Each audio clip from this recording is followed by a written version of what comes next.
You know where I'm going from all these conversations that I'm having, right? Next week, we have the ODI World Cup starting. What do you think are our chances? Our chances are looking good now. I was not sure before the Asia Cup because a lot of guys were injured. Jasprit Bumrah, one of our main bowlers, coming back. But with the Asia Cup performances and now beating a top side like Australia, I think we're looking good. And I just feel the pressure is going to be different this time because this is no quarterfinal. You play everyone and you straight away go in a big game like semi-final. Yeah. And if you have a bad session in that game, you could lose the game. So the pressure is going to be very quick, very certain if India qualifies. So I just hope that the game time they will have in the 9, 11 games, 12 games, whatever they play, and on a big game, they're able to absorb that pressure. What would you say your mindset preparation should be for these 9 to 11 games that you're going to play? Well, I would say that play the situation, not the expectation. Because in our country, the expectation is India has come to win. India is only going to win. India beats Pakistan, we won the World Cup.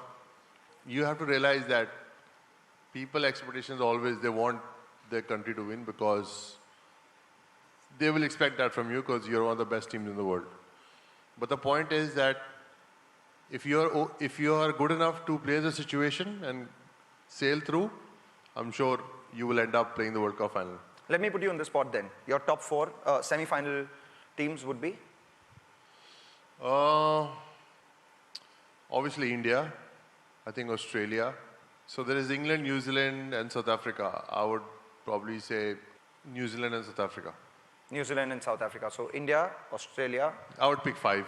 Okay, you would pick 5. Yeah. Because you're Yuvraj Singh, we'll give you 5 as well. But let's ask you a couple of fun questions now. So tell me about the innovation in pranks, because you were the master prankster of the team along with Bhaji. Give me a couple of these innovative pranks that you played. Because Saurav Ganguly played a very bad prank on me when I was making my debut. What did he do? He told me that I'm going to open against Australia. Wow. And I had a sleepless night. And next day he's like, मैं ही open करता हूँ रे, मजाक कर रहा था तेरे साथ. So were you happy at not opening or were you happy at not being given the opening slot? I was very happy not opening because all night I dreamt about McGrath, Gillespie and Brett Lee bowling 150, 145, 140 at me. And then obviously I was like, okay, I didn't say anything to Dada. I was like, one day if I stay in the team, I will give it back. And then we were playing Pakistan in 2004. And me and Bhaji made a false paper of Times of India where Dada's given false statements about his players, that he's not happy with his teammates and some guys are not supporting him. And obviously, we go in the morning, we tell the whole team we're going to play a prank on Dada because it's April Fool's Day, showing the paper, and Dada has obviously gone red in his face and he goes, I have not said this. If I have said this, I will resign just now. So he's walking towards the media to give a statement, and Rahul touches shoulder, like, April Fool's Day, Dada. And he's like, Kisne kiya re? So obviously people pointed to me and Bhaji and he started running after us. And I was like, relax Dada, we have a match to play. Have you ever pulled a fast one on Sachin? I tried to, but he was always a bit ahead of everyone, just like on bowlers, so very tough. Has he pulled a fast one on you? Every time. What has he done? I don't know. In conversation, obviously, he has a great sense of humor. It's very hard to win from him in a conversation. And we always played TT. We always battled in table tennis. Yeah. And till now, after 20 years, trying to figure out to beat him in table tennis. How do you physically endure the kind of pain that you are playing with when you are on the ground? Because mentally you can be strong, you can say, okay, one more over, I have to bat, one more ball, I have to bat. But when that leather hits, it really stings, hurts, right? How do you play with pain? See, I think you get used to it. You get used to getting injured or falling on the park, and you take a lot of inspiration from other sports. The guys who are, in other sports, and you see how dangerous some other sports are. And you have to put your body on line when you're representing a country. you're like I always feel if you're representing a country, you're like a soldier. Country comes first. So I think when you have that kind of motive, everything falls in place. Everything falls in place, and the way it did fall in place on 2nd April 2011 as well. But cut to exactly a couple of months later, how was it dealing with that at that point in time? And I'm sure initially there was that shock. Thereafter, you started to come to terms with it. How was that process? Yeah, it was hard because as an athlete, it's hard when you're you're playing for your country and you're training, you're physically fit, and something like that hits you. I think it's kind of a shock, and I was not able to come to terms with it for a year. I kept on playing, and my health became worse, and eventually the doctor said that you don't have much time, so either you keep playing cricket or you go for your treatment, and that was a shock for me, and then obviously I had to go for my treatment. It was a big setback in my career because I was probably at the peak of my career, and the test spot has just opened up because Dada had retired. So it was unfortunate, but you kind of look back and be proud of yourself through the journey, how I fought and how I prevailed through. And I was able to inspire a lot of people from there in their journeys, people who were going through cancer. I started my own cancer foundation called UV Of course. in 2013 when I came back. Took me about 2 years to get fully fit. I was in and out of the team, and then I eventually came and scored my highest score, so mind over matter.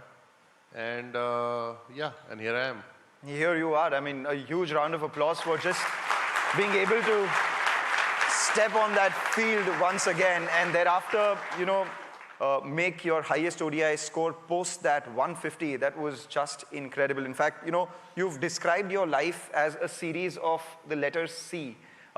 Started out from Chandigarh, then played cricket, scored a lot of centuries, won a lot of cups, then battled the big C that we're talking about right now. But the only one C that I think defines you is a champion, and we just have to give it up for the champion that Yuvraj Singh is. What do you think your life as an athlete taught you for the life outside, and what do you think businessmen can learn from sports? What we can learn from each other is team building, is team bonding, because I think in business to create, if you look at the big corporates, they have great teams. And I was talking about sacrifice. Sometimes you have to sacrifice your position for the betterment of the team, of the corporate, and that's how you're different. You think different. Teams who think differently are champions, and I think same in business. Corporates who think different are the guys who make it big. All right. At what point does data stop and the human intelligence start? At what point is it gut? At what point is it data? And what point is it gut, data, gut? See, you can make a good team with data, but with data you can't win a game. You have to win a game with your instinct, what you've learned, what your skill has provided you, and you need to have good match winners in your team, otherwise data is not going to help you. But the data will provide you with good match winners, which you're going to buy. But once you have a team, you got to show your performance on the field. Data can only help you in a certain way. You are a father yourself right now. How have you turned out as a parent, evolved from what you've learned from your parents? My father definitely had no data on me. And he made sure that that I'm his hard drive. And he's going to feed all the information that he's learned in his cricketing career. I definitely won't go my father's way and tell him to start playing cricket at the age of 3. I just want him to, live like a normal kid. Give him an opportunity to decide what he wants to do with his life. Let the kid be a kid. That's my philosophy. If you had to turn back the clock, what would you tell your younger self? What's the one piece of advice that you would give? If I had more knowledge about, training and diet, would have helped my career. I definitely would not like to go through the cancer journey again because that was painful. But otherwise, I don't have much regrets. The only regret that I have is that I should have played golf at a very young age because I love the sport now. Who do you think will be the next one to hit 6 sixes? With the way IPL or T20 is going, anybody can hit six sixes in a day, in an over. I mean, a lot of guys have come close to it. It's just a matter of time. The good thing is that if nobody bowls a no ball, somebody will equal my record. If somebody bowls a no ball, then the 7-6 is going to be up for grabs, but let's see. Who do you see the most of Yuvraj Singh in the current lot? See, I think every player is different. I never like to relate some player to other players, but Jaiswal has done exceptionally well. Great IPL season, 170 on debut. That's a dream start for any young guy. But for me personally, I've seen the graph of Shubman Gill since he played for Punjab, and I've been watching him over the years. Had an opportunity to work with him as well, and I've seen his graph and the way he's going. I think he's going to be one of the best players of this generation. If India were to win the World Cup, and we hope and pray that we do, I think if India has to win the World Cup, I think Shubman can be the game changer, because when you're a young guy, you're more fearless. You're not worried about, big situations. You're just thinking about how I can, change the momentum of the game. I think his game is at that level right now. Scored double 100 in one-day cricket, which is a big thing at a young age. And I definitely think he can, break the shackles of the opposition. Is this the last ODI World Cup that we will see, according to you? I actually don't know. It's a very interesting question. I actually feel I honestly feel 50 over cricket is dying. Now, because the World Cup is coming, so people will be excited. But people are more prone to watch T20 because it's faster, it's quicker. It's like football or any other fast sport. I just feel if they want to make 50 over more exciting, they probably could change the format, which I think Sachin had suggested a couple of years ago, to make it 25 overs each side. And, both teams bat twice. A 2-inning 50-over game is 25 overs, 1 inning, yeah. Perfect, makes sense. And finally, I know you love music. If you could describe your life so far in a song, what would it be? I think it would be I Did It My Way, Frank Sinatra. Frank Sinatra? Yeah. Yuvraj, this was a pleasure speaking with you. Thank you. Thank you so much.